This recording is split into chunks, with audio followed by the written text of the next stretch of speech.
हम जीवन में जो कुछ भी सीखते हैं वो इसीलिए सीखते हैं ना कि जब भी कभी हमारे जीवन में कोई क्रिटिकल टाइम आए तो उस समय हमारी वो शिक्षा हमारी रक्षा कर सके, हमें रास्ता दिखा सके। जब भी हम कभी दुविधा में हों तो हमने जो कुछ सीखा है वो हमको मार्ग प्रशस्त कर सके हमारा और सफलता का। लेकिन क्या ऐसा होता है?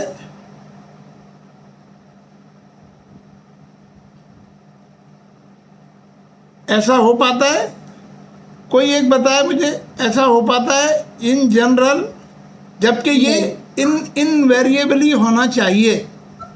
हम जो कुछ भी सीख रहे हैं अगर वो हमारे कठिन समय में, हमारी दुविधा के क्षणों में, हमारे निर्णय लेने के क्षणों में हमारे काम नहीं आया तो हमने कुछ सीखा क्या? ऐसा क्यों होता है? कोई बताएगा कि जो कुछ भी हम सीख रहे हैं वो हमारे मोस्ट ज़रूरत के समय काम नहीं आए? इसका कोई एक कारण बताएगा?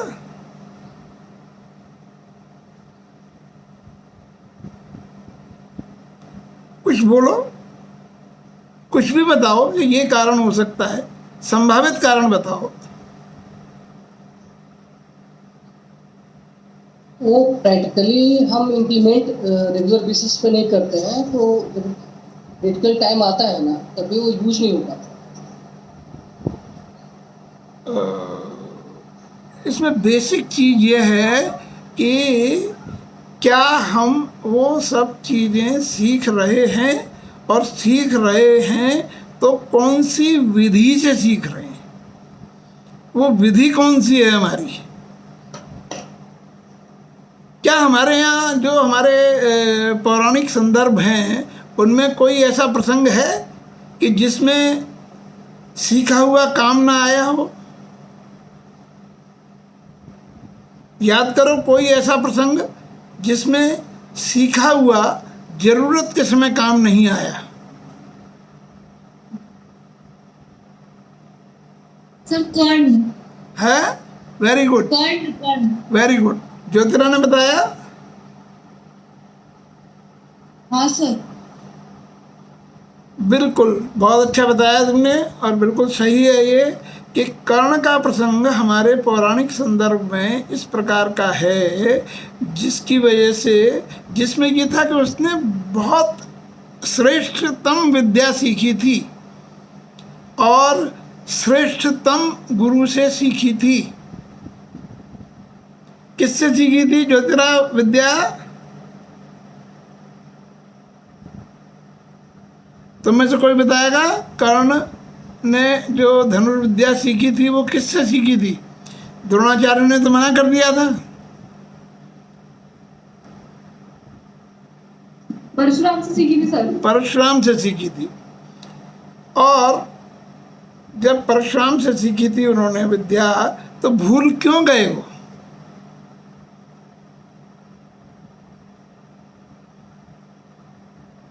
इतने श्रेष्ठ गुरु से इतनी श्रेष्ठ विद्या इतनी लगन के साथ सीखने पर भी बड़ी ईमानदार है। धोखे से ली थी विद्या। धोखे से ली थी, छल पूर्वक ली थी। इसका मतलब क्या हुआ?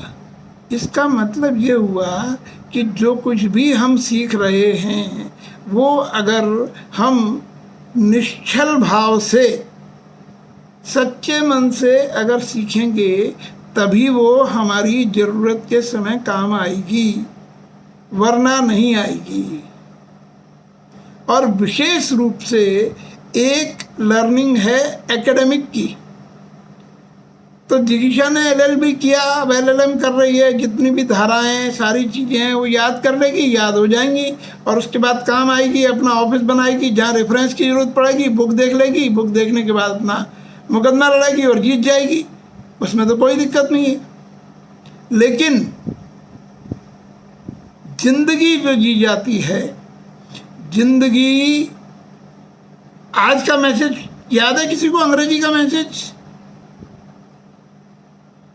आज ही का अंग्रेजी का मैसेज है कि हम ज्ञानवान तो दूसरे के द्वारा दिए गए या दूसरे के ज्ञान से बन सकते हैं, लेकिन समझ हमारी स्वयं ही हमें विकसित करनी होती है और वही काम आती है। तो ज्ञान हमने किताबों से ले लिया, कोचिंग से ले लिया, टीचर से ले लिया, ये इन्फॉर्मेशन हमको मिल गई, लेकिन ये इन्फॉर्मेशन हमारी विजडम में कन्वर्ट हुई कि नहीं हुई, हमारी समझ में कन्वर्ट हुई कि नहीं हुई। अगर ये समझ में कन्वर्ट नहीं हुई तो ये हमारे जीवन में कभी काम नहीं आएगी, क्योंकि एकेडमिक इन्फॉर्मेशन लाइफ की प्रॉब्लम सॉल्व नहीं कर पाती। लाइफ की प्रॉब्लम्स, लाइफ के चैलेंजेस को फेस करने के लिए हमें जो चीज़ चाहिए वो चाहिए हमें our own wisdom.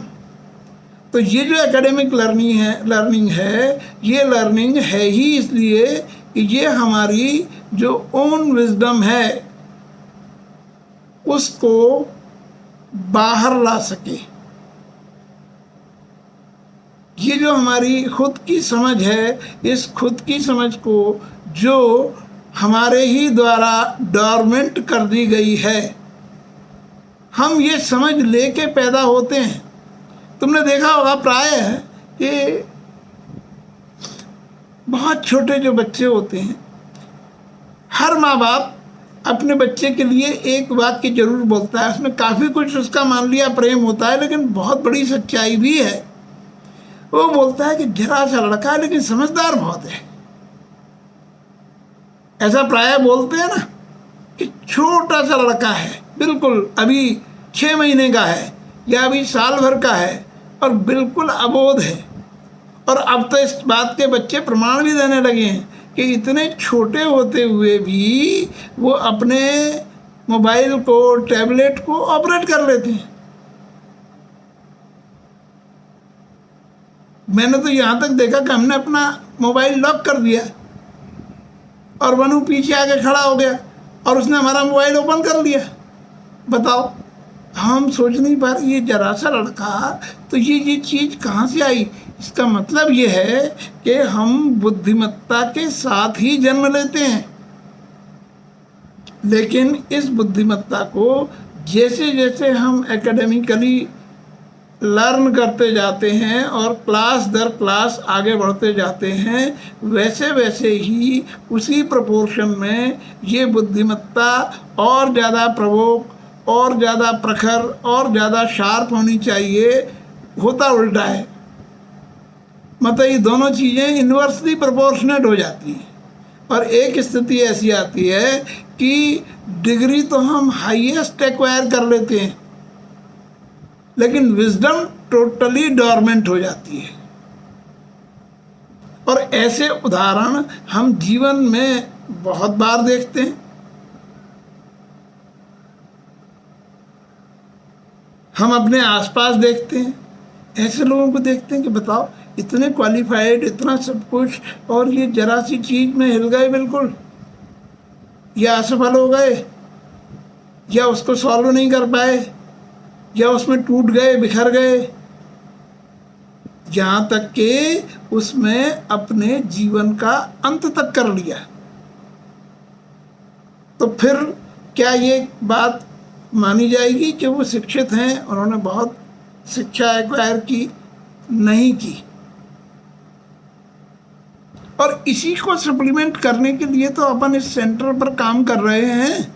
What we are doing here, we are not dealing with any kind of academics.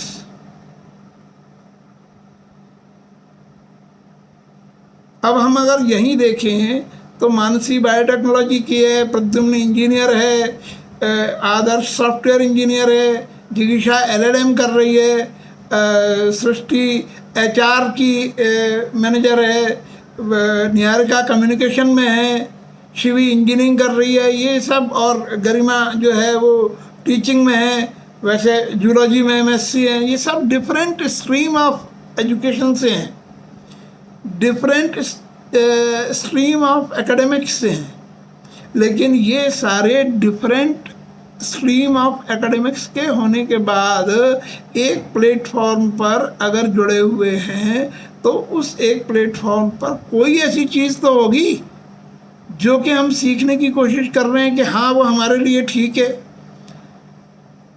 और चूंकि अभी कम से कम जितने लोग हैं उसमें लगभग सभी बिल्कुल सिंसियरिटी के साथ रेगुलर हैं और सुनते भी ध्यान से हैं। मैं बार बार इस बात को कहता हूँ और बहुत जोर दे के कहता हूँ कि ये अपना जो मूल्यवान 1 घंटा देते हो इतवार के दिन का, उस मूल्यवान 1 घंटे को मजाक मत बनाओ, उसमें छल मत करो, क्योंकि छल से अर्जित काम नहीं आएगी। अब तुम कहोगे हम तो निश्चल भाव से सुन रहे हैं, हम कहाँ छल कर रहे हैं। ये छल तुम सिर्फ अपने ही साथ कर रहे हो। मेरे लिए तो बिल्कुल निश्चल हो कि हाँ ठीक है, टाइम से मेरे आने से पहले तुम लोग बिल्कुल आ जाते हो और बड़े ध्यान से सुनते हो, सब कुछ करते हो। अगर मैं सिर्फ ऊपर ऊपर देखूं तो मेरे लिए तो बहुत गर्व और संतोष की बात है कि हाँ बिल्कुल ठीक है।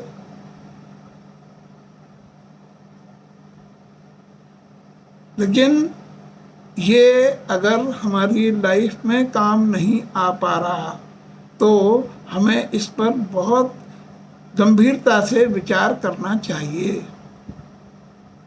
विश्वास करो, जो भी चीज़ें बताने की कोशिश करते हैं वो फुल कन्विक्शन के साथ बता रहे हैं और उनके रिजल्ट 100% श्योर हैं।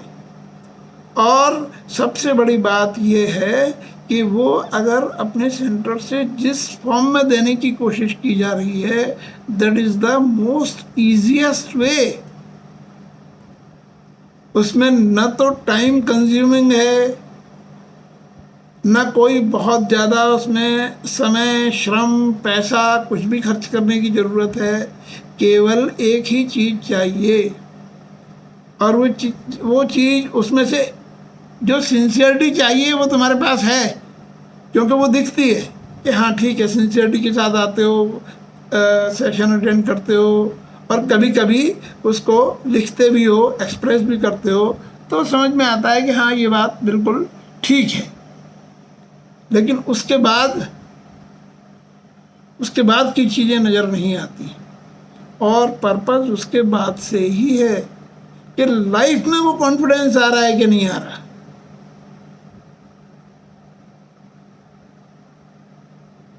और ये जो नहीं आ रहा है, ये नहीं आने का एकमात्र कारण है कि हम वो जो निश्चलता सीखने की वृत्ति की चाहिए, जो टेंडेंसी टू लर्न इसमें जो होनी चाहिए, वो कहीं ना कहीं लैक कर रही है। और वो जो लैक कर रही है उसके जो कारण हैं, देखो जीवन में मैं कई बार इस बात को कहता हूँ कि हर छोटी से छोटी चीज़, हर हमारा छोटा सा छोटा एक्शन, उसका इम्पैक्ट होता है। और वो इम्पैक्ट हम दूसरों को भूल जाएं कि दूसरों पर क्या होता है। दूसरे तो सिर्फ थोड़ा बहुत इन्फ्लुएंस निकाल के हमें समझने की कोशिश करेंगे बस, लेकिन उसका जो सही और लाभदायी या घातक इम्पैक्ट होता है वो हमारे स्वयं के ऊपर ही होता है।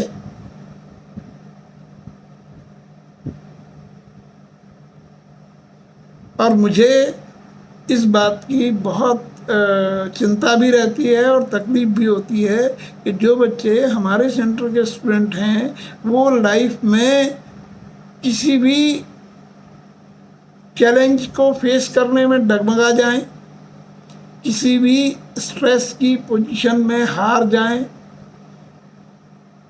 किसी भी डाउट की स्थिति में डिसीजन न ले पाएं, ये उनके साथ तो कम से कम नहीं ही होना चाहिए। लेकिन ये होता है और ये जो होता है वो सिर्फ और सिर्फ उसका एकमात्र कारण ये है कि हम बहुत छोटी छोटी चीज़ों को मिस कर रहे होते हैं। और वो छोटी छोटी चीज़ें अगर हम मिस ना करें, बार बार ये सजेस्ट करता हूँ, इंस्ट्रक्ट करता हूँ, रिक्वेस्ट करता हूँ कि छोटी छोटी चीज़ों का ऑब्ज़र्व किया जाना लाइफ में लर्निंग के लिए बहुत बहुत ज़रूरी है। वो चाहे कुछ भी हो।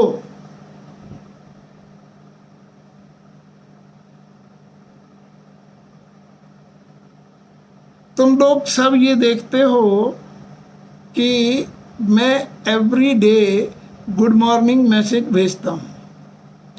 क्यों आदर्श, भेजता हूँ कि नहीं भेजता? ये good morning message without fail मिलते हैं तुमको सबको। किसी बहुत ही मजबूरी वाली स्थिति में कभी लेट हो जाऊं या किसी दिन न मिले वो अलग बात है, लेकिन ऐसा साल में शायद एक आध बार कभी हो जाए तो हो जाए, अन्यथा नहीं होता। क्यों? और इसके मुझे कई तरह के अनुभव हुए हैं। जब मेरी जिस दिन तबीयत खराब हुई उस दिन मोबाइल मेरे हाथ से ले लिया गया था, मैं खुद बेहोशी की स्थिति में था, हॉस्पिटलाइज हुआ। तो कई लोग सिर्फ इस कारण से देखने आ गए, पता किया उन्होंने, और जब उन्हें मालूम पड़ा तो कि वो मैसेज नहीं भेजा था तो उनको चिंता हुई और उन्होंने मुझे पता किया कि मैसेज क्यों नहीं आया। देखो, भले ही चाहे वो गुड मॉर्निंग मैसेज भेजने की बात हो, हम क्या, देखो तुम में से सब लोग उसी मान्यता के लोगों को ज़्यादातर कहीं ना कहीं किसी न किसी जगह कोई ना कोई व्रत, कोई अनुष्ठान, कुछ ना कुछ करते हो, कुछ मानते हो। कभी कोई सोमवार का करता है या कोई और मंगलवार का करता है या कुछ और शुक्रवार का करता है, या कुछ नहीं करता तो जन्माष्टमी करता है, शिवरात्रि करता है। तुम सब लोगों में कोई कोई व्रत करते हैं कभी क्या नहीं करते? क्यों करते हैं? Yes sir. करते हैं? अच्छा, जिस दिन व्रत करते हो और उस दिन व्रत करने में दिन में कहीं मान लो ऐसी स्थिति हुई कि हम भूल गए और चाय के साथ में बिस्किट आ गए और हमने बिस्किट का एक टुकड़ा मुंह में डाला और एक टुकड़ा मुंह में डाल के कट किया, वैसे ही हमें ख्याल आया कि आज तो हमारा व्रत था। क्या फीलिंग आती है? पहली फीलिंग क्या आती है? Sir regret. रिग्रेट की आती है कि अरे आज तो हमारा व्रत था। और फिर हम क्या सोचते हैं कि ये व्रत हमारा खंडित हो गया। ऐसे ही सोचते हैं ना कि ये व्रत हमारा खंडित हो गया। जीवन में याद रखो, हमारे अपने जो ओन कमिटमेंट्स हैं उनके प्रति जब तक हमारी वो कमिटमेंट है ही नहीं, अगर व्रत वाली जो भावना है वो नहीं आई तो कमिटमेंट का अर्थ ही है, बिल्कुल प्रैक्टिकल उसमें भी ले लो। If you are committed to someone, if you are committed to some person, place, thing, ideology, principle, anything, अगर कमिटेड हो तो उस कमिटेड होने का मतलब ही ये है कि किसी भी हाल में वो नहीं छूटेगी। और अगर कहीं किसी दिन छूट जाएगी तो उसका सर्वाधिक रिपेंटेंस तुमको होगा, सबसे ज़्यादा ग्लानि, सबसे ज़्यादा पश्चाताप उसका होगा। ये बात कहने सुनने में बिल्कुल आसान लग रही है और हम ये सोच सकते हैं, तुम लोग जिस अवस्था में हो उसमें बड़ी आसानी से ये सोच सकते हो कि अरे ये तो सर कह रहे हैं ठीक है, इससे कोई फ़र्क नहीं पड़ता। लेकिन कितना फ़र्क पड़ता है ये मैं प्रतिदिन किसी न किसी रूप में देखता हूँ। और अभी पिछले हफ्ते में तो मैंने इस तरह की चीज़ें देखी।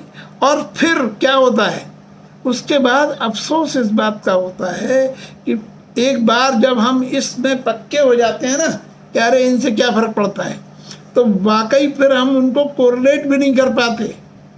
अब फिर हम समझ भी नहीं पाते कि ये हमारी उन छोटी छोटी भूलों के एक्यूमुलेशन का परिणाम है। तो मेरा जो आग्रह है वो यही है कि हम जो कुछ भी यहाँ सीखने की कोशिश कर रहे हैं वो सिर्फ और सिर्फ in the purest form wisdom he earn करने की कोशिश कर रहे हैं। कि बाकी काम तो हम कर ही रहे हैं, अपनी पढ़ाई कर रहे हैं और दूसरे काम कर रहे हैं, लेकिन वो उसमें से कन्वर्ट विजडम में हो जाए वो आर्ट हम सीख रहे हैं। उसी के लिए हमने 30 मिनट एक्सरसाइज बनाई है, उसी के लिए हमारे कमिटमेंट हैं, उसी के लिए हमारे थैंक्स हैं, ये सारी चीज़ें उसी के लिए हैं। और उसके हमने टिप्स भी बताए हैं कि हमारे जीवन में वो चीज़ें आ रही हैं तो कैसे मालूम पड़ेगा।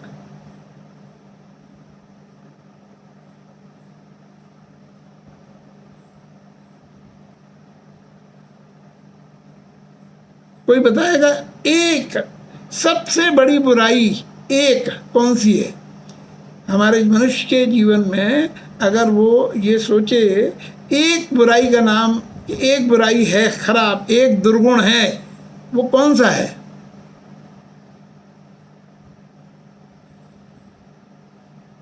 कोई बताएगा? हाँ, एक दुर्गुण कौन सा है? बस वो दुर्गुण नहीं हो तो बाकी सारे दुर्गुण उसके बाई प्रोडक्ट है। से झूठ बोलना,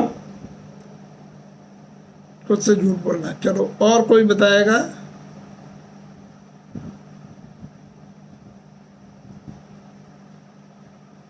सृष्टि? इनकंसिस्टेंट होना। इनकंसिस्टेंट होना। और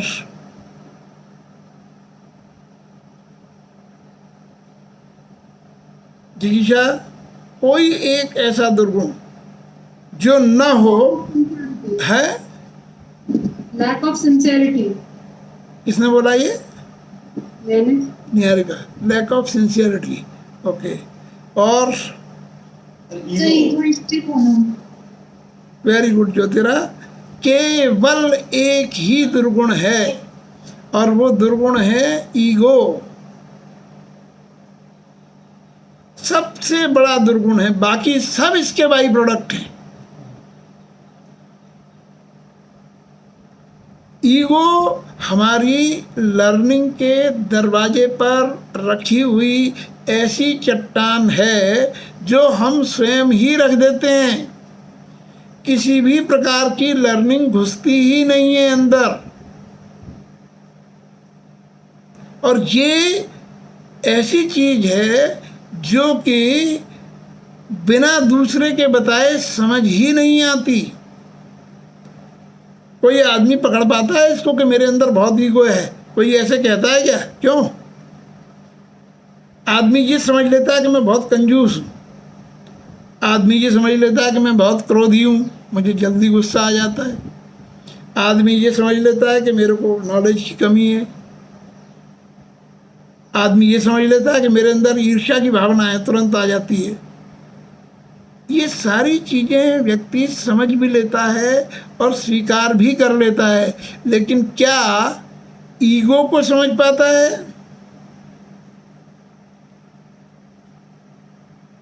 क्यों निहारिका? अपनी ईगो को आदमी समझ पाता है स्वयं?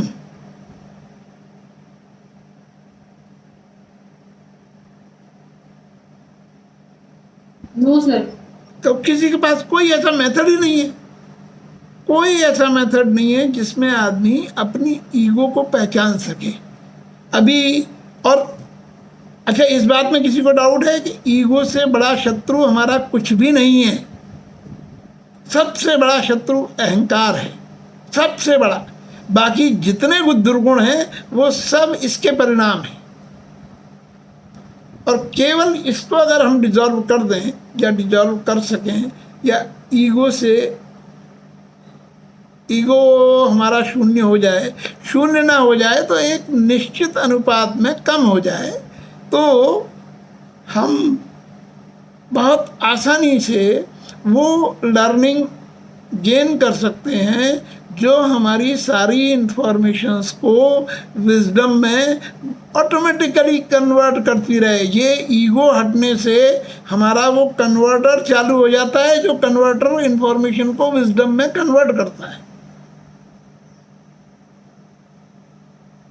इसमें किसी को कोई डाउट है? क्यों निहारिका, शिवी, इसमें डाउट है किसी को? No sir. ईगो, मुंह से बोलो, ईगो हमारा सबसे बड़ा शत्रु है। बोलो बोलो शिवी। ईगो हमारा सबसे बड़ा शत्रु है। इस बात को मानती हो Yes, sir. निहारिका? इसमें कोई डाउट? No sir. इस बात को मानती हो? जी। अच्छा, अभी इसको हम पहचान नहीं सकते, हम पहचान पाते ही नहीं। तो क्या विधि है इसको पहचानने की? भाई कोई चीज़ हम पहचान ही नहीं पाएंगे तो हम दूर कर पाएंगे उसको? नहीं कर पाएंगे कभी। तो इसके पहचानने की विधि क्या है?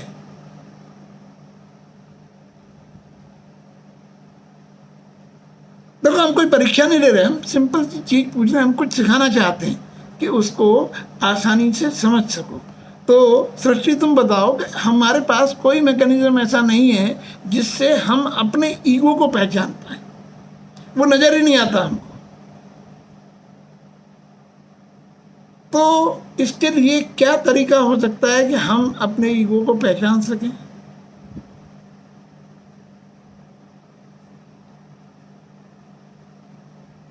जिगीशा, तुम बताओ, कोई तरीका हो सकता है कि जिससे हम अपने ईगो को पहचान सकें?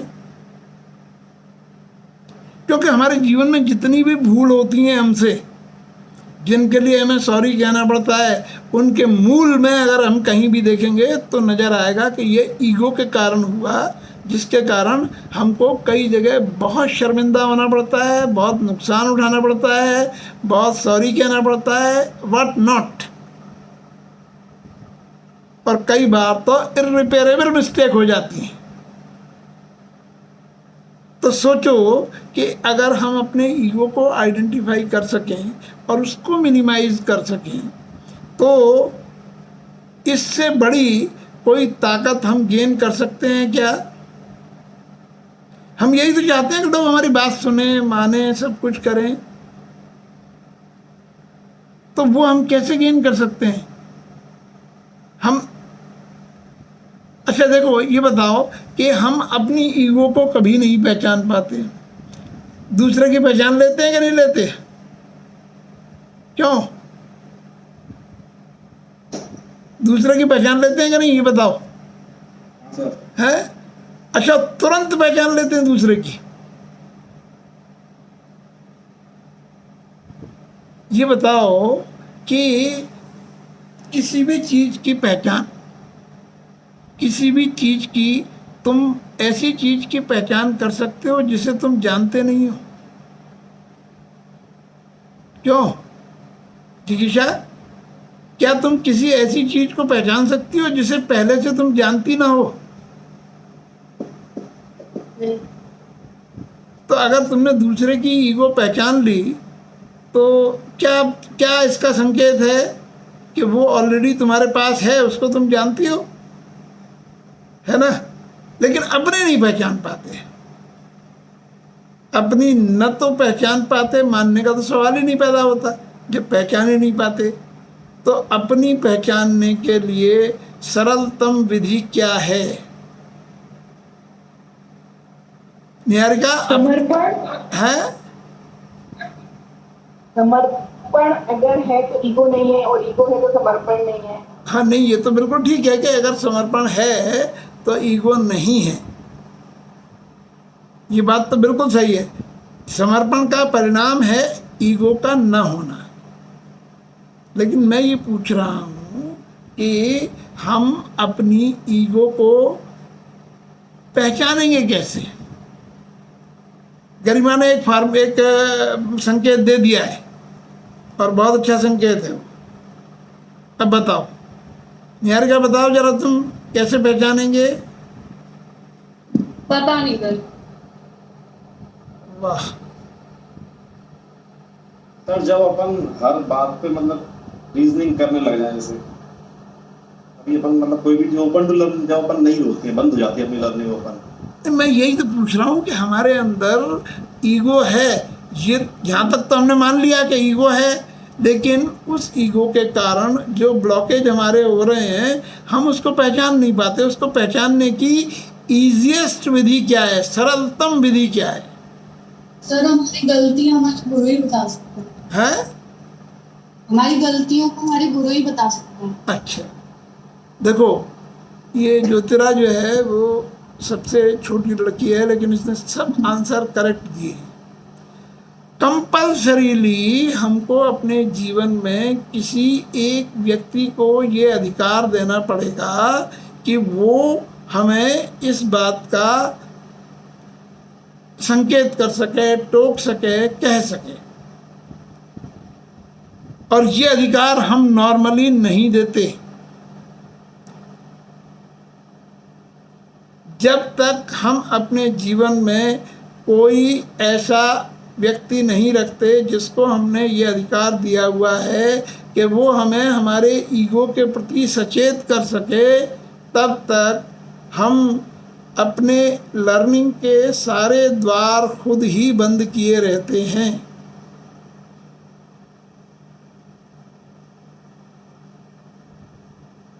और कहीं से कहीं तक कोई ऐसी बात नहीं है कि मैं किसी को कोई डराना चाहता हूँ या कुछ करना चाहता हूँ, लेकिन ये जब से हमारी सभ्यता आरंभ हुई है तब से अब तक के जितने भी दुखद परिणाम हैं उनका निष्कर्ष ही ये है कि वो सारे की सारी तकलीफ़ें कभी ना हुई होती यदि उनके मूल में वो कार्य ईगो के द्वारा प्रेरित होकर के नहीं किया गया होता। यानी ईगो इतनी बड़ी चीज है कि वो हम ऊपरी तौर पर कहीं भी कितना भी जुड़े रहें, जब तक हमारा ये ईगो वाला फैक्टर जीवित है, ये हमारे साथ, तो ईगो वाला फैक्टर हमेशा हमको कारण दे देगा। अरे ये तो बेकार की बात है, इसमें तो कोई दम नहीं है, ठीक है, इसको हम नहीं मानेंगे। ये अच्छा, ये ठीक है, ये तो आपको लग रहा होगा, हमें नहीं लग रहा। मतलब इस तरह के जो रीज़न जब भी हमारे उसमें आते हैं, कंपल्सरीली इसका कोई दूसरा अल्टरनेटिव विकल्प है ही नहीं कि यदि हमारे जीवन में कोई व्यक्ति ऐसा नहीं है जिसको हमने स्वयं, ये अधिकार हम स्वयं ही दे सकते हैं, ये अधिकार दूसरा कोई ले नहीं सकता। ये अधिकार अगर हमने किसी को दिया हुआ है तो ही हम इन ईगो से, इसके दुष्परिणामों से बच सकते हैं।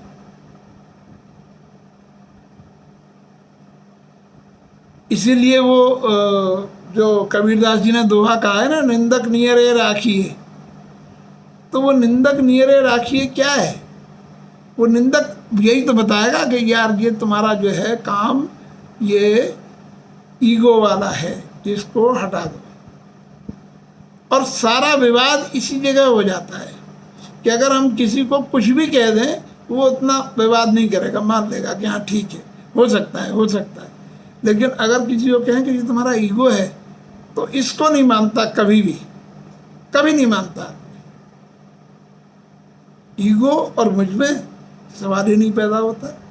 ऐसा आपको लग रहा होगा मुझ में तो ईगो नहीं है, लेकिन अगर ईगो नहीं है तो हमारे जीवन में निरंतर सफलता होगी।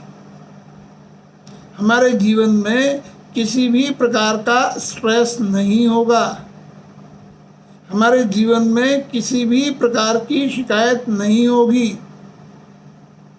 असुविधा हो सकती है, लेकिन उस असुविधा से डील करने का सही हुनर हमको मिल जाएगा, वो हम कर सकते हैं। ये इसका सबसे बड़ा परिणाम है।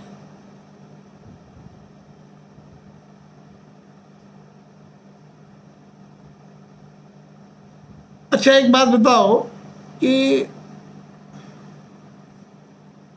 थिंकिंग एंड थॉट, इसमें कोई डिफरेंस है?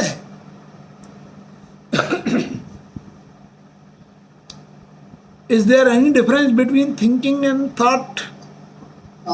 तो जो थॉट है दैट इज स्टैटिक, जो थिंकिंग है वो कंटिन्यूअस है, तो वो चलता रहता है, उसमें कुछ हम उसके बारे में सोचते हैं।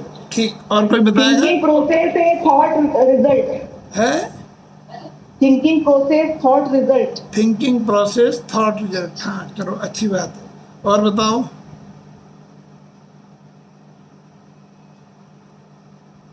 और कोई बताएगा? या थिंकिंग और थॉट एक ही चीज है?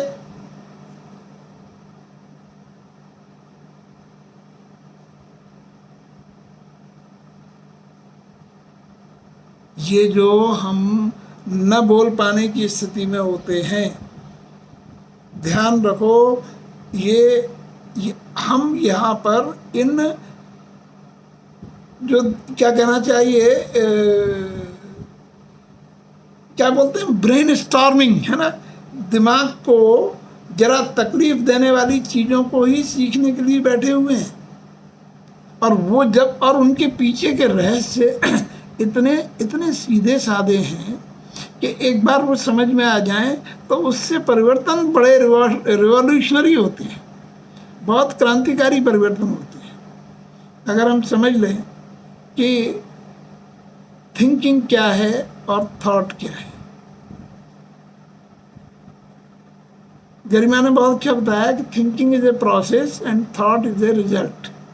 ठीक है, इसमें सबसे विशेष बात जो है वो ये है कि हम जो अपने सबको सर्टिफिकेट और जो किट देते हैं उसमें एक चीज़ दी हुई है ना, सेल्फ टॉक व्हील। क्यों, सबके पास है कि नहीं है? एक सेल्फ टॉक व्हील दिया है ना, जिसमें कि हम अपने आप से तो हमेशा ही बात करते रहते हैं ना। क्यों? तो जो हम अपने आप से बात करते हैं, हम जनरली उसी को थिंकिंग मानते हैं कि नहीं मानते? हम थिंकिंग किस चीज को मानते हैं? हम जो भी अपने आप से वार्तालाप करते हैं, हम यही समझते हैं कि हम ये थिंकिंग कर रहे हैं, हम ये सोच रहे हैं। और अपनी दिनचर्या का जो भी लगभग 90% टाइम हम इसी सो कॉल्ड थिंकिंग में लगाते हैं, जो थिंकिंग तो होती नहीं है, सेल्फ टॉक होती है। क्योंकि जैसा गरिमा ने बताया, अगर थिंकिंग है तो उसका परिणाम थॉट के रूप में आएगा। लेकिन क्योंकि ये थिंकिंग नहीं है, ये सिर्फ एक मोनोलॉग है। मोनोलॉग जानते हैं ना, ऐसे ड्रामे जो होते हैं, जो एकांकी जो प्ले होता है, जिसमें अकेला एक ही एक्टर बात करता है, तो वो जो कुछ संवाद बोलता है उसको बोलते हैं मोनोलॉग। अपने आप से की हुई वार्तालाप मोनोलॉग है। तो ये जो करते हैं सेल्फ टॉक, ये भी हमारा मोनोलॉग ही है, हम अपने आप से बात कर रहे हैं। तो इसमें जो भी हम अपने आप से बातचीत करेंगे वो थिंकिंग नहीं कही जा सकती। और थिंकिंग और थॉट में जो सबसे प्रमुख अंतर है, वो अंतर ये है कि we can control our thinking but there is no control on our thought. Thought का पता हमको उसके आने के बाद ही चलता है। कोई भी विचार अगर हमारे मन में आ गया, हमारे मस्तिष्क में इसीलिए वो लीप इन कॉन्शियसनेस कहलाती है। वो जब मैंने लीप इन कॉन्शियसनेस की थ्योरी बताई थी, तो विचार का तो स्फुरन होता है, थॉट हमारे दिमाग में उत्पन्न होता है, और वो उत्पन्न भी नहीं होता बल्कि वो प्रकट होता है, क्योंकि वो ऑलरेडी निसर्ग में, प्रकृति में होता है, बस उसका एक स्फुरण होता है। तो उस पर हमारा कोई कंट्रोल नहीं है, लेकिन थिंकिंग पर हमारा कंट्रोल है। We can control our thinking. लेकिन इसको अब हम कनेक्ट करें उसी पिछले पॉइंट से कि अगर हम ईगो में रहते हैं तो ध्यान रखना, सिर्फ हम सेल्फ टॉक ही करेंगे, थिंकिंग नहीं कर पाएंगे। और जब थिंकिंग नहीं कर पाएंगे तो जीवन में जितने भी चैलेंजेस आते हैं उनका सॉल्यूशन हमेशा थॉटफुलनेस से निकलता है, थॉट से निकलता है।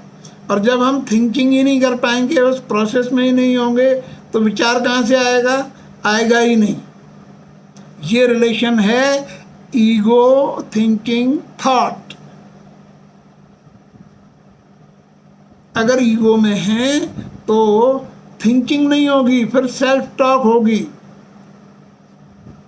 और इसीलिए हम प्रायः थक जाते हैं, जल्दी थक जाते हैं, दूसरों पर आरोप लगाने लगते हैं कि अरे उसने बिल्कुल मूड ऑफ कर दिया, ये कर दिया, ऐसा कर दिया, वैसा कर दिया। ये जितनी भी तरह की चीज़ें हैं वो होती ही इसीलिए हैं।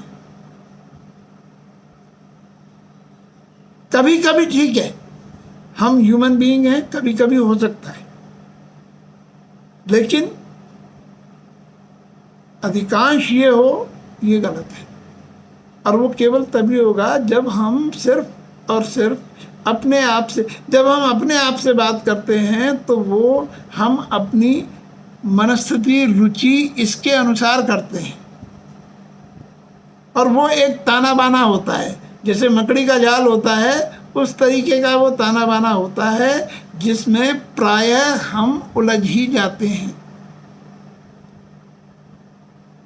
क्योंकि अगर थिंकिंग होती तो जन्म होता किसी न किसी विचार का, और फिर वो विचार हमको उस तरह का परिणाम देता है।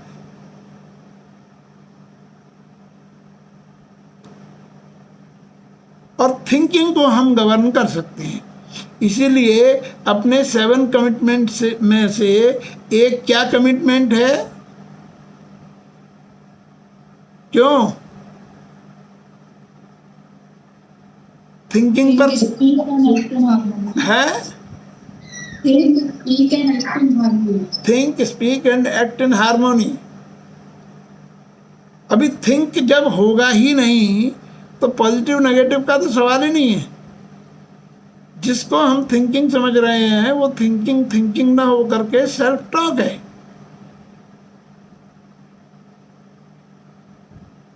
तो जब हम अपने आप से ही बात कर रहे हैं और हमारा मैक्सिमम है।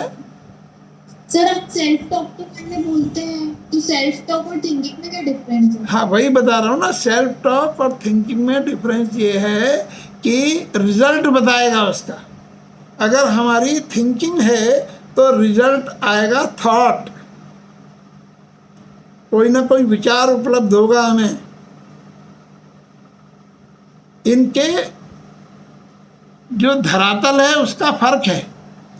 थिंकिंग जब हम करते हैं, थिंकिंग पर हमारा कंट्रोल होता है, तो हम किसी न किसी, हमारे पास कोई विषय होता है, किसी विषय पर हम विचार कर रहे होते हैं। लेकिन जब सेल्फ टॉक हम कर रहे होते हैं तो हमारे पास कोई विषय नहीं होता।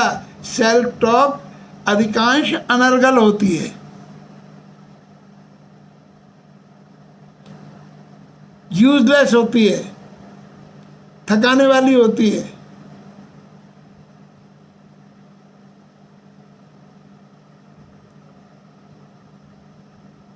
क्योंकि उसका मेन कारण ये होता है कि सेल्फ टॉक ईगो ड्रिवन होती है।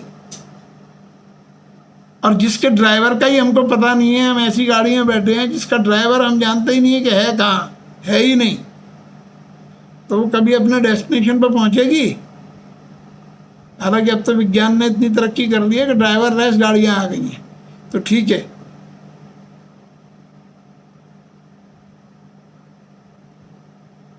अगर ऐसा होगा तो वो फिर वो रोबोटिक चीज़ हो गई कि नहीं हो गई? हम एक लिविंग एंटिटी हैं, तो हमारे अंदर जो स्पंदनशीलता है उसका परिणाम जब तक कोई विचार, कोई शुभ विचार, कोई पॉजिटिव विचार, कोई निर्णय करने योग्य चीज़ हमारे अंदर नहीं आई, तो फिर हमारी लर्निंग किसी भी तरह से अंडरस्टैंडिंग में कन्वर्ट नहीं हो पाएगी। और अगर लर्निंग अंडरस्टैंडिंग में कन्वर्ट नहीं हो रही है तो जीवन की समस्याओं को, जीवन की चुनौतियों को, जीवन की दुविधाओं को दूर करने के लिए हमारे पास कोई भी इंस्ट्रूमेंट नहीं है। और इसीलिए हमारे जो परिणाम हैं डिप्रेशन के, एंजाइटी के, फियरफुलनेस के, ये सारी चीज़ें ये उनके परिणाम हैं। क्योंकि जब रास्ता ही नहीं सूझ रहा, क्या करें? और देखो, जीवन है तो ये मान के चलो, life is a roller coaster. और रोलर कोस्टर में जब हम बैठते हैं तो उसमें हमें दिखाई भी पड़ता है कि बस यहाँ से उठेगा, यहाँ जाएगा, नीचे जाएगा, सब कुछ होगा। लाइफ में ये दिखता नहीं है। और जनरली हम जिस सिचुएशन में होते हैं, अगर हम अनकंफर्टेबल हैं, हम तकलीफ़ में हैं, तो हम एक एक मिनट गिनते हैं और हम चाहते हैं किसी भी तरह से ये चीज़ बदल जाए। लेकिन जब हम कंफर्टेबल होते हैं, वही सबसे प्रमुख स्थिति है कि जिसमें हमारी थिंकिंग अगर है तो हम बहुत सारी चीज़ों को सोच समझ सकते हैं। जिस तरफ चारों तरफ से हमको अच्छी अच्छी कमेंट मिल रहे हैं, अच्छी अच्छी बातें सुनने को मिल रही हैं, सुविधाएं मिल रही हैं, यश मिल रहा है, बहुत सारी चीज़ें, जब हम अपने best of the time period में हैं उस समय, क्योंकि जीवन में कुछ भी, जीवन गतिशील है, लाइफ स्टैटिक है ही नहीं। तो इसका जो डायनामिज्म है वो डायनामिज्म हम कैसे भी कर लें, वो रोलर कोस्टर की तरह से ही है। और ये अच्छे से अच्छे लोगों के जीवन में देख लो, और ये जो उतार चढ़ाव हैं ये नेसेसरीली पैसे से या केवल दूसरी कुछ खास चीज़ों से संबंधित नहीं है। ये बहुत तरह की चीज़ें होती हैं।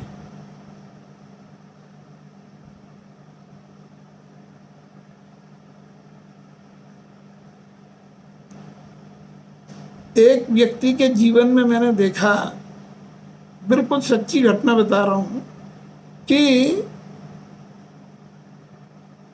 उसके विवाह के लिए बहुत अच्छे अच्छे ऑफर आए, और ऐसे आए कि ये अगर हमारे यहाँ आ जाए तो हमने ये बोला है कि चलो हम ये गिरिराज जी की परिक्रमा लगाएंगे, या एग्जैक्टली वैसे था यही कि अगर ये आ जाए तो हम गिरिराज जी की परिक्रमा लगाएंगे।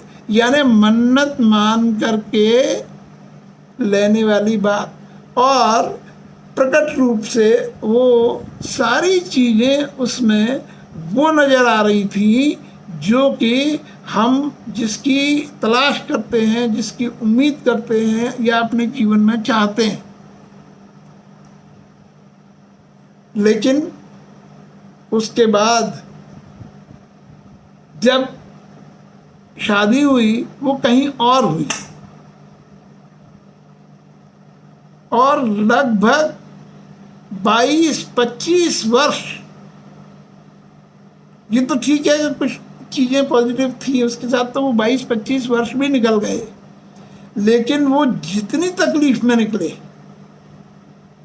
वो तकलीफें किसी भी एंगल से उसके लिए ठीक नहीं थी। अब इसमें बहुत सी चीज़ें हम मान सकते हैं कि ये प्रारब्ध है, ये ऐसा है, ये वैसा है, लेकिन मेरा अपना मानना ये है जब मैं कभी भी चीज़ों को बिल्कुल करीब से देखता हूँ और उसमें जब किसी भी तरह की उनकी काउंसलिंग करनी होती है, देखो जीवन में हमारे जो कुछ भी है, अच्छा बुरा, सुख दुख, सुविधा असुविधा, सफलता असफलता, वो सब कुछ हमारे अपने स्वयं के निर्णयों का परिणाम है। और बस यही सिखाना चाहता हूँ, यही बताना चाहता हूँ कि वो निर्णय हम सही ले सकें। और निर्णय सही लेने की जो सबसे अच्छी मेंटल स्टेट है वो है ईगोलेस होना।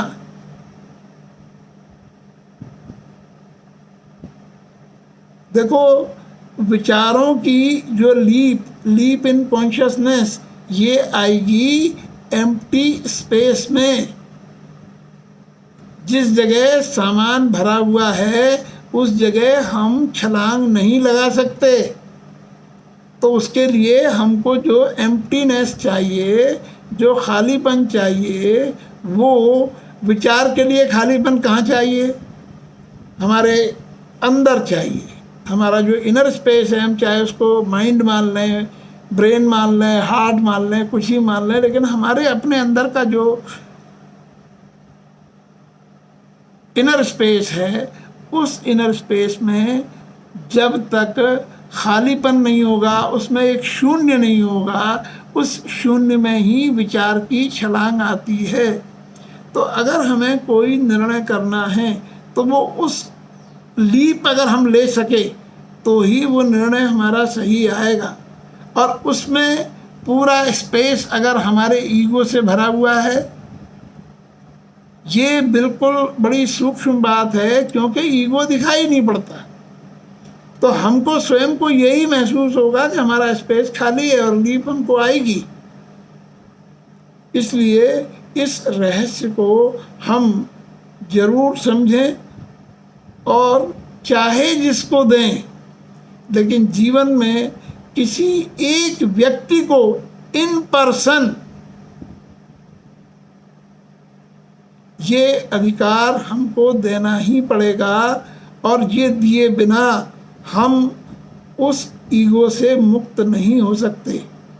तो हम जब अपने जीवन में किसी व्यक्ति को ये स्थान देते हैं कि वो हमारे ईगो को पॉइंट आउट कर सके, तब हमारी थिंकिंग की प्रोसेस स्टार्ट होती है। और उसके बाद में जो लीप इन कॉन्शियसनेस ज़रूरी है वो आती है। और जब वो आती है तभी उन थॉट्स का जन्म होता है, जो थॉट्स हमारी अंडरस्टैंडिंग से उपजते हैं। तो ईगोलेस होने पर ही वो अंडरस्टैंडिंग डेवलप होती है। और मैं बता दूं, ईगोलेस होना बिल्कुल मुश्किल काम नहीं है, बल्कि ईगोलेस होना is a very pleasing and very joyful mental state. Egoless होना मीन्स अनइंटरप्टेड प्लेजर। ईगोलेस होने की पहचान, दूसरे पे जहाँ गुस्सा आना चाहिए वहाँ पर दया आती है, वहाँ पर हंसी आती है। तो ये इसकी जो आदर्श स्थिति है वो तो ज़ीरो है, लेकिन वहाँ तक हम न पहुँच सकें क्योंकि हमारा जो बॉडी का कंस्ट्रक्शन है, जिन एलिमेंट से हुआ है, उन एलिमेंट में जड़ता का भाव है। तो वो हमें पूरी तरह से मुक्त नहीं होने देंगे। हम जिस तरह के जीवन में रहते हैं उसमें वो ईगो से पूर्ण मुक्ति बहुत मुश्किल है, कठिन है, लेकिन जितनी सरल है उतनी तो हम कर लें।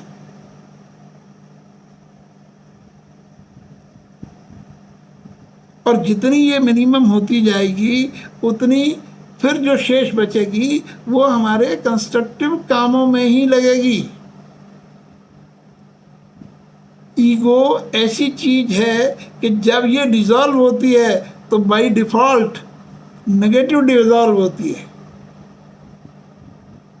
और जो पॉजिटिव ईगो है, जो कंस्ट्रक्टिव ईगो है, जो हमारे जीवन के लिए ज़रूरी चाहिए हमको, वो शेष रह जाती है। और जब वो शेष रह जाती है तो हमारे काम, ठीक जैसे हमारी बॉडी है पूरी की पूरी, तो पूरी बॉडी में अगर बोन्स नहीं हो तो काम नहीं चलेगा। लेकिन पूरी की पूरी उसमें अगर सिर्फ बोन्स ही बोन्स हों और उसमें लिगामेंट्स नहीं हो तो क्या हम कोई भी मूवमेंट कर सकते हैं? वो नो मूवमेंट इज पॉसिबल। हम अकड़े हुए ही रह सकते हैं। और इसीलिए किसी लिविंग पर्सन में और डेड पर्सन में जो बेसिक अंतर है, वो अंतर इसी फ्लेक्सिबिलिटी का है कि एक डेड व्यक्ति में ये फ्लेक्सिबिलिटी नहीं होती। तो इसी तरह से हमारी ईगो ज़रूरी है उतनी जितनी मात्रा में हमें काम करने के लिए चाहिए। और इसका सबसे बढ़िया कंपोजिशन हम अपने शरीर में अनुभव कर सकते हैं। हमें खड़े होने के लिए पूरी जितनी हमारी शरीर की बोन्स हैं वो अगर हटा दी जाए तो हम कोई काम नहीं कर पाएंगे, तो वो हमें चाहिए। और ईगो के केस में ये बड़ी अच्छी बात है कि जब हम किसी व्यक्ति को ये अधिकार देते हैं कि वो हमें हमारे ईगो के बारे में पॉइंट आउट कर सके, तो सबसे पहले जो नेगेटिव ईगो है वही डिसॉल्व होती है। तो हमें कोई इस प्रोडक्शन की ज़रूरत नहीं है कि ईगो जाएगी तो सब कुछ चला जाएगा। नो, जो हमारी पॉजिटिव चीज़ें हैं वो शेष रह जाएंगी और उनका उपयोग कंस्ट्रक्टिव होगा हमेशा।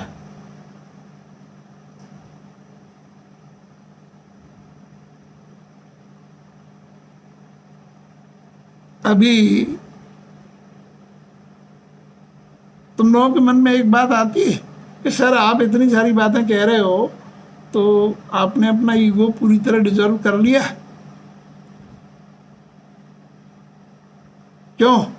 इतने कन्विंसिंगली मैं तुमसे ये सब बातें कर रहा हूँ तो तुम ये क्यों नहीं पूछ रहे तुम ये कि सर आपने कर लिया क्या?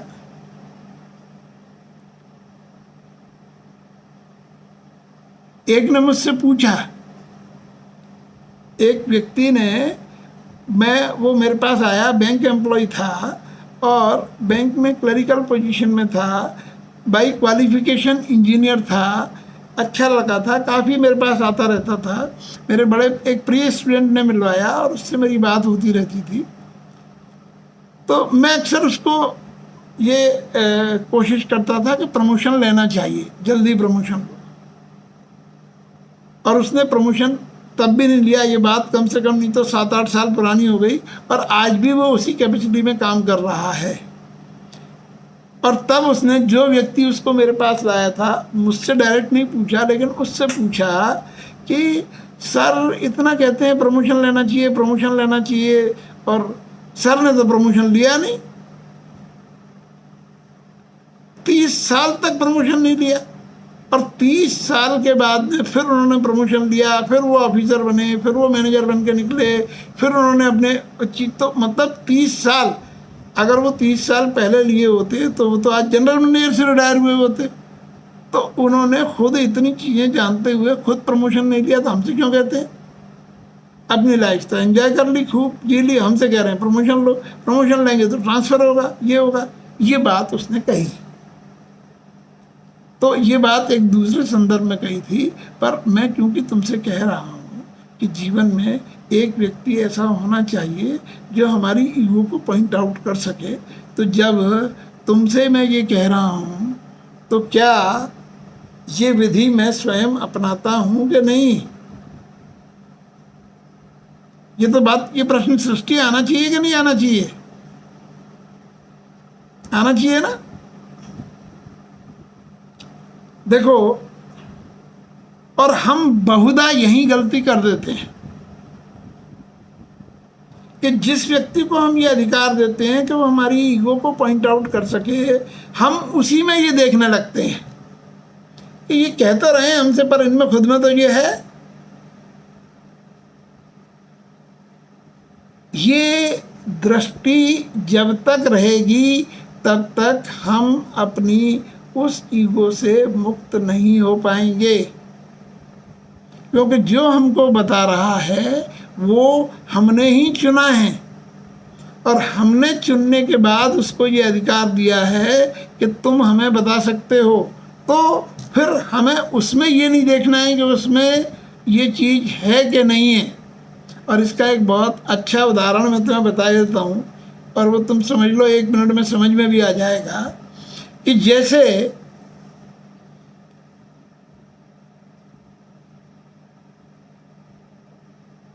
तुमको यहाँ, मुझे लगता है शिवी, तुम चेन्नई गई हो? अच्छा। और बम्बई गई हो? नहीं गई। अभी तुम जाओ ग्वालियर के स्टेशन पर और तुम कहो कि मुझे एक बम्बई का टिकट दे दो, तो वो टिकट वाला क्या करेगा? तुम्हें टिकट देगा कि नहीं देगा? क्यों? टिकट दे देगा। और वो टिकट तुमको बम्बई पहुंचा देगा कि नहीं पहुंचा देगा? लेकिन तुम वो टिकट लेके और उस टिकट वाले से बहस करने लग जाओ कि ये बता तू बम्बई गया है कि नहीं गया। टिकट तो है ना उसके पास में, वही दे रहा है तुम्हें टिकट। लेकिन तुम उससे ये पूछने लग जाओ कि भैया ये बता दो कि तुम बम्बई गए हो कि नहीं गए। और अगर तुम स्वयं बम्बई नहीं, वो कह रहा भैया मैं तो नहीं गया, तो नहीं गया, तो तुम जब नहीं गए तो ये टिकट मुझे क्यों दे रहे हो? तुम फेंक दो उसी पे टिकट। क्या होगा परिणाम? देखो, वो भले ही गया हो या ना गया हो, वो तुम्हारा देखने का काम नहीं है। तुम तो विश्वास करके वो टिकट ले लो बस। क्यों? क्योंकि वो टिकट उस व्यक्ति का नहीं है, वो टिकट सरकारी है। तो टिकट सरकारी है तो वो तुमको पहुंचा देगा।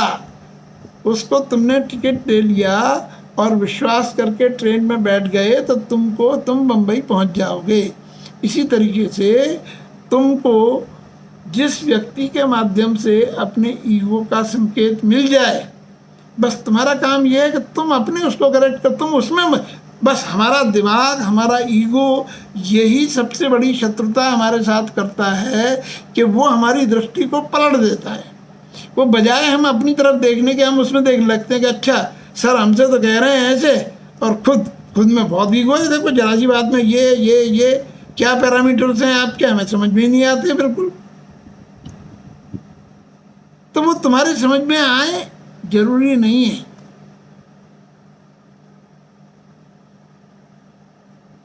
करेक्शन हमको अगर अपना करना है तो जहाँ से वो सजेशन मिल रहा है कम से कम वहाँ ना देखें हम, क्योंकि हमारी बुद्धि से बड़ा पॉल्यूटिंग एजेंट कोई होता नहीं है। सबसे ज़्यादा पॉल्यूशन अगर कोई चीज़ क्रिएट करती है तो वो बुद्धि ही करती है। इसीलिए लर्निंग के मामले में कहा गया है कि श्रद्धा जरूरी है। श्रद्धा से हम वो सीख सकते हैं जो बुद्धि से कभी नहीं सीख सकते। और इसका उदाहरण मैंने पिछली बार दिया भी था कि जिन लोगों को भी हम पढ़ते हैं, जिन लोगों को भी हम बहुत मानते हैं, वो किसी यूनिवर्सिटी में, किसी स्कूल में नहीं गए, और उन्होंने जीवन के ऐसे ऐसे सूत्र दे दिए। कैसे? क्योंकि सीखने के प्रति उनके मन में श्रद्धा का भाव था। तो जहां से मिला वहां से सीखते गए। और श्रद्धा और ईगो ये ऐसी विपरीत चीजें हैं कि ये दोनों एक साथ नहीं रह सकती। या तो श्रद्धा रहेगी या ईगो रहेगी। हाँ, इसमें हमारे पास जो आज़ादी है, जो फ्री विल है, वो जो मैं कह रहा था कि काल सर्प दोष क्या होता है, काल सर्प दोष का सबसे बड़ा नेगेटिव प्रभाव ही ये है कि वो हमारी फ्री विल को बाधित करता है। हम अपनी फ्री विल का इस्तेमाल नहीं कर पाते। तो फ्री विल है राइट टू चूज, हम किसी भी चीज़ का चयन कर सकते हैं, उसका चुनाव कर सकते हैं। तो बस इतना भर हम कर लें कि हम सही चुनाव कर सकें।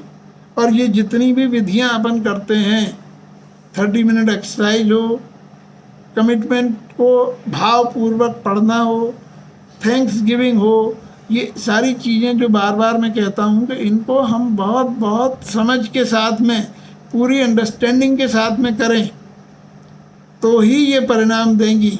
तो वो करें। और जो एक बात मैं कहता हूँ कि जो भी सेशन होता है उस सेशन के बारे में उसी दिन सेम डे हम भले ही 5 मिनट 10 मिनट दें, लेकिन कुछ ना कुछ रिएक्शन उस पर ज़रूर करें। इतना करने से भी हमको वो सेशन उस दिन का स्मृति में रहेगा, हमारे भीतर कहीं ना कहीं स्थायी जगह बना लेगा, ताकि ज़रूरत के समय वो काम आ सके। तो ये छोटी छोटी टिप्स हैं जिनको हमें ज़रूर करना चाहिए। और अब से मैं जो भी सेशन होता है उसको कोशिश करूँगा कि सेम डे अपने YouTube पर डाल दें। और क्योंकि वो अभी अनलिस्टेड वाले में डालूँगा तो मैं उसकी लिंक ग्रुप में डालूँगा। तो मैं सबको ये कहूँगा कि कम से कम पूरा 1 वीक का गैप होता है, उस 1 वीक के गैप में जब भी मन करे, सुविधा हो, रात को सोते समय लेट करके उसको ऑन कर सकते हैं और उसको सुन सकते हैं। और सुनना चाहिए, क्योंकि यहाँ पर तुम्हारी उपस्थिति, तुम्हारी अपनी मर्जी है, तुम्हारा अपना कमिटमेंट है। तो इसको पूरा करना और इसको फॉलो करना ये तुम्हारी ही अपनी ड्यूटी है। तो इसलिए आई विश कि तुम सब अपनी इस ड्यूटी में सफल रहो और जो बातें बताने की कोशिश की जाती हैं उनको उसी तरीके से रिलीजियसली फॉलो भी करो। और अगर किसी के मन में कोई प्रश्न हो आज के सेशन से संबंधित तो मुझे फ़ोन करके ज़रूर पूछे और ज़रूर बात करे। जो लोग फ़ोन करते हैं, मुझे लगता है और शायद मुझे सही लगता है कि उनका अनुभव ये है कि फ़ोन पर उनके साथ पर्सनल जो सेशन होता है वो काफ़ी अच्छा होता है। क्यों सृष्टि? क्यों Adarsh? Yes sir. Pradyumna? Yes sir. Niharika कहीं चली गई है? हाँ सर, उसकी कोई तबीयत ठीक नहीं है तो वो लेट ही। अच्छा, चलो ठीक है। Okay, thank you very much. कोई प्रश्न हो तो मुझे फ़ोन करके पूछना और मैं इसको ग्रुप में पोस्ट करूँगा, उसको सुनने की भी कोशिश करना। ठीक है? Thank you sir. Okay, thank you. Thank you.